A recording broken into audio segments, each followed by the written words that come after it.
자, 계속 볼게요. 우리 지금 여기 지상권을 공부하고 있어요. 지상권. 그래서 일반적인 지상권에 대해서 제가 간단하게 설명해 드렸고요. 자, 이제 특수한 지상권이 있어요. 특수한 지상권.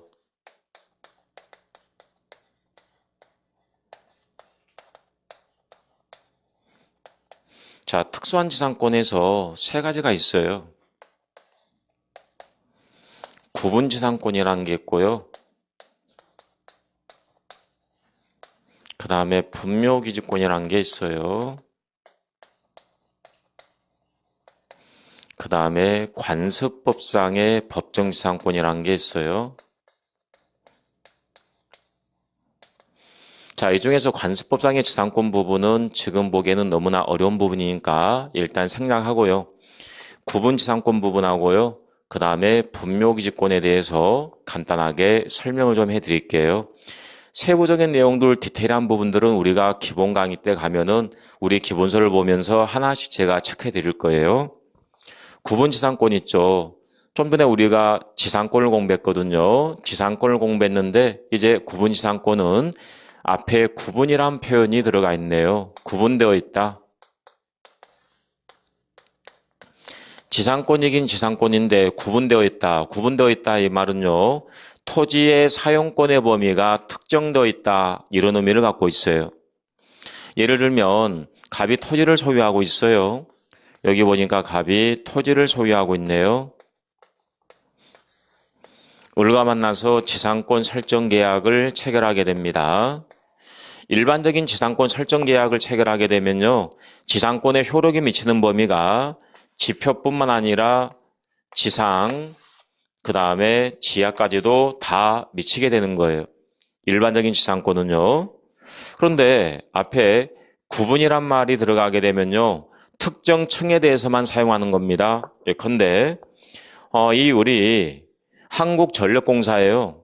한국전력공사인데 여기에 지금 뭘 설치하냐면 송전선을 설치합니다. 그래서 지상 50m에서부터 지상 100m까지만 사용할 필요성이 있다고 한다면 이 토지의 특정 층에 대해서만 사용하는 계약을 체결할 수가 있는데 이걸 구분지상권이다라고 이야기해요.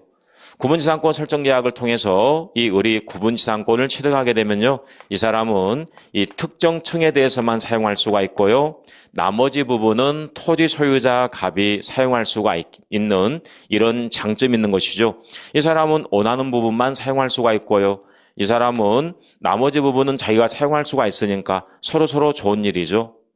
그 다음에 뿐만 아니라 여기에 서울 지하철공사가 있어요. 서울 지하철공사가 있는데 이 서울 지하철공사 같은 경우에 지하 2m에서부터 지하 100m까지만 사용하고 싶다.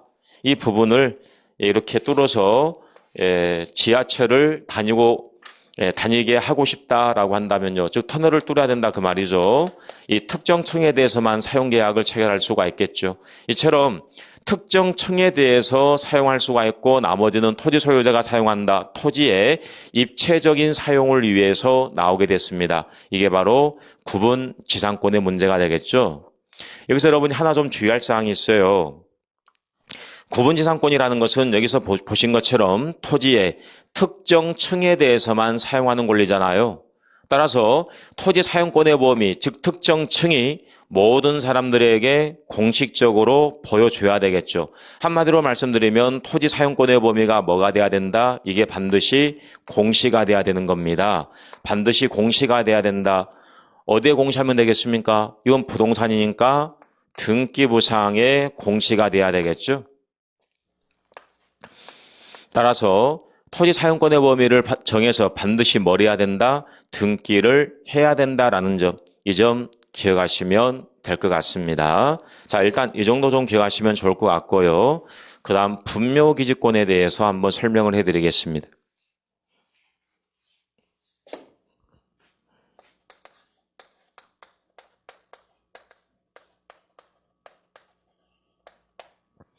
자, 분묘기지권이 있어요. 그럼 이것도 마찬가지 낱말을 가지고 한번 이해해 볼까요? 자, 이거는 권리의 줄임말이고요. 일단 묘가 있죠? 자, 이거 그냥 분묘, 묘라고 생각하시면 되겠네요. 그럼 여기 이제 기지 있죠? 기지다 그 말은 기본적인 땅을 말하는 겁니다. 낱말 그대로 해석하게 되면 이런 내용이네요. 묘가 있으면 이 묘가 차지하고 있는 땅이 있잖아요. 이걸 기지라고 합니다. 다시 말씀드릴게요. 여기 건물이 있어요. 건물이 있으면 건물이 차지하고 있는 땅이 있잖아요. 그렇죠? 건물이 차지하고 있는 땅이 있어요. 묘도 마찬가지잖아요. 여기 묘가 있어요. 그럼 묘가 있으려면 이 묘가 차지하고 있는 땅이 있어야 될 거 아니에요? 이걸 기지다라고 이야기해요. 기지. 그래서 이 분묘기지권이라는 것은 말 그대로 분묘가 차지하고 있는 땅에 대한 권리, 이렇게 볼 수가 있는데 좀 더 이제 자세하게 제가 해석을 한번 해볼게요. 이런 예를 한번 들어보겠습니다. 여기 보니까 임야가 있어요. 임야가 있고요. 이 임야를 갑이 소유하고 있네요. 이웃집에 을이 살고 있어요. 그리고 이 을에게는 연세가 많으신 아버지가 있고요. 근데 이 을은 지금 땅이 없습니다. 그리고 평소에 이 아버지가 뭐라고 말씀하셨냐면 이쪽 부분이 명당짜리니까 만약 내가 죽으면 여기에 내 묘를 좀 써달라고 아들에게 유언을 남겼습니다. 그래서 아버지가 사망했습니다. 이 아들이 여기에 이제 아버지 묘를 이제 설치를 하는데요. 생각 한번 해보세요. 자기 땅이 아니라 남의 땅이잖아요. 남의 땅이기 때문에 갑에게 부탁을 했어요. 갑에게 부탁을 했더니 마음씨 좋은 이 갑이 흔쾌히 승낙을 했습니다. 토지 소유자의 승낙을 얻었어요. 승낙을 얻어서 이 을이 여기에 분묘를 설치를 했네요. 그래서 이 을이 분묘를 소유하고 있네요. 자기 아버지 묘를 소유하고 있는 거예요. 그렇다면 일단 이 묘를 설치하게 되면 이 묘가 차지하고 있는 땅이 있잖아요. 이게 기지입니다. 그렇다면 후손들이 왜 분묘를 설치하죠? 네? 후손들이 왜 분묘를 설치하는 겁니까? 후손들이 분묘를 설치하는 것은 이거죠. 이 분묘를 뭐 하는 거예요? 수호하는 거죠. 지키는 거죠. 뿐만 아니라 봉제사 하는 거죠. 받들어서 뭐 하는 거예요? 제사를 지내는 겁니다. 그렇죠? 우리가 명절 때마다 아니면 때때로 보면 시제를 지내게 되잖아요. 시제, 제사잖아요. 제사. 그래서 분묘를 소화하거나 봉제사 하려면 생각 한번 해보세요. 여기에 보니까 음식을 차리고요. 후손들이 여기에 주위에 뺑 둘러가지고 절을 하거나 기도를 한다 그 말이죠.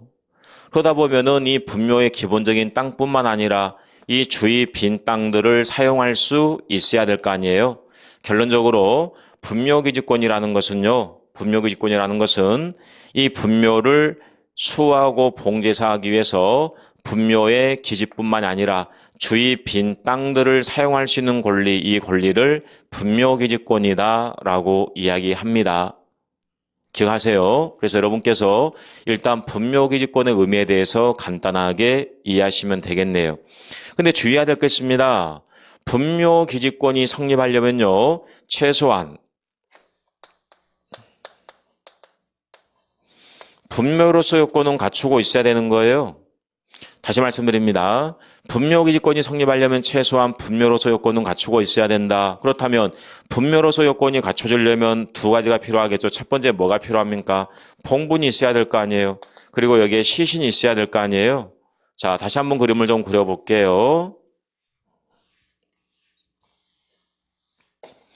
여기에 봉분이 있네요. 근데 문제는 이 아래에 시신이 있어야 되는 거예요. 시신이. 근데 만약에 시신이 없다 이거죠. 이런 경우 있어요? 없어요? 있잖아요. 우리 일상생활에서 봉분은 있습니다. 근데 아래 지금 아직 시신이 없어요. 사람이 아직 살아있거든요. 묘를 먼저 써두는 거죠. 그런 다음에 나중에 죽으면 이제 거기에 들어가는 겁니다. 이걸 일명 가묘다라고 하죠. 가묘. 가묘 같은 경우에는 시신이 없습니다. 따라서 분묘로서 요건을 갖추지 못했잖아요. 분묘기지권 성립할 수 있어요? 없어요? 성립할 수 없다는 겁니다. 뿐만 아니라 만약 여기에 시신이 있어요.